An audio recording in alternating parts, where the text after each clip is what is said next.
Sejam bem-vindos a mais uma videoaula de ciências. Hoje, em nossa videoaula, daremos continuidade aos estudos do capítulo 8. Estudaremos nessa aula substâncias puras e misturas. Tenham uma boa aula. Vamos lá! A água é uma substância pura. Por que dizemos que a água é uma substância pura? Porque, por definição, as substâncias puras são porções de matéria que têm propriedades bem definidas e que lhes são características. Entre tais propriedades, podemos citar o ponto de fusão, o ponto de ebulição, a cor, o fato de ser inflamável ou não, entre outros. No caso da água, é uma substância pura, pois apresenta propriedades definidas e características, como o seu ponto de ebulição, que ocorre a 100 graus Celsius, e o seu ponto de fusão, que ocorre a 0 graus Celsius. Podemos, inclusive, definir a questão da cor. Podemos, inclusive, definir a questão: a água não é inflamável. Então, podemos concluir que toda porção de matéria que tem propriedades bem definidas e que são características daquela substância é uma substância pura. Temos como exemplo a água.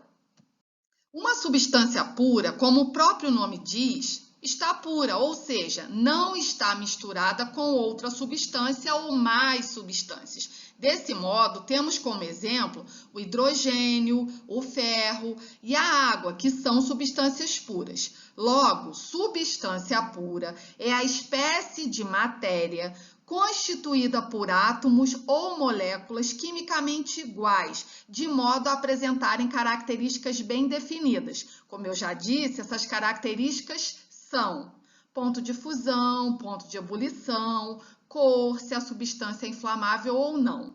Então, reforçando, a substância pura é aquela que não está misturada com outra substância ou outras substâncias. Vamos executar a leitura da imagem que aparece nesse slide. Nós temos duas imagens que podemos observar. Na primeira, aparentemente, só há uma parte observável, mas eu garanto para vocês que nesse copo existe água e uma pitada de sal. Ao ser misturado, formou-se uma mistura que visualmente gera um só aspecto visível, mas é uma mistura. Já na segunda imagem, é facilmente observável as partes misturadas, água e óleo. Nos dois exemplos, nós temos misturas.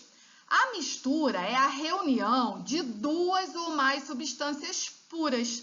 A partir do momento que elas são reunidas, deixam, obviamente, de serem substâncias puras. Elas passam a ser substâncias componentes de uma mistura. As misturas, reunião de duas ou mais substâncias, podem ser classificadas em homogêneas ou heterogêneas. Vamos novamente executar a leitura da imagem. Na primeira imagem, nós temos água mais álcool. Podemos observar que visualmente ocorre só um aspecto visível. Na segunda mistura, água mais sal de cozinha. Visualmente falando, gera um só aspecto visível.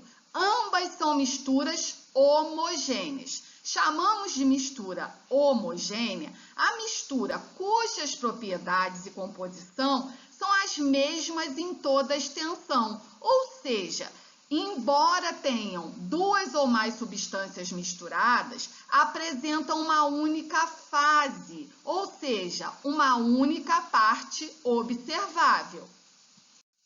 Agora, essa mistura não vai apresentar as mesmas propriedades em toda a sua extensão. Nós observaremos que essa mistura é uma mistura heterogênea. Vamos ao exemplo fazendo a leitura da imagem. Na imagem, nós temos um pouco de ferro em pó, que tem essa aparência mais amarelada, e um pouco de enxofre em pó, que tem essa aparência mais escura, né? Acinzentada de uma forma mais escura. Quando nós misturamos essas duas substâncias, Nós obtemos uma mistura que não possui propriedades iguais em todos os seus pontos, em toda a sua extensão. Os pequenos fragmentos de ferro possuem propriedades da substância ferro. Os pequenos fragmentos de enxofre possuem propriedades da substância enxofre. Essa é uma mistura heterogênea. Visualmente falando, existe mais de uma parte observável, mais de uma fase. No exemplo anterior, a mistura de pó de ferro com pó de enxofre gerou uma mistura heterogênea. Mas conceitualmente falando, o que é uma mistura heterogênea? A mistura heterogênea é um tipo de mistura que não possui as mesmas propriedades e composição em toda a sua extensão. Ela possui mais de uma fase, ou seja, mais de uma parte observável. Aqui, fazendo a leitura de imagem, nós podemos observar água e óleo, é uma mistura bifásica, duas partes observáveis. Água mais serragem, também uma mistura bifásica, duas partes observáveis. Misturas heterogêneas. Para reforçar, vamos ao conceito de fase. Fase é uma porção de uma amostra de matéria, ou seja, uma parte da matéria que apresenta as mesmas propriedades e composição em toda a sua extensão. A mistura homogênea apresenta uma única fase, monofásica. Já a mistura heterogênea apresenta duas fases ou mais, bifásica, trifásica, polifásica. Basta observarmos o resultado da mistura. Quantas partes observáveis estamos vendo? Querido aluno, querida aluna, chegamos ao final de mais uma videoaula. É muito importante que vocês resgatem o vocabulário desta aula que se encontra na plataforma. Organizem seus estudos e façam uma rotina, fazendo as tarefas no livro, resgatando as correções e estudando. Até a próxima aula. Um grande beijo para vocês!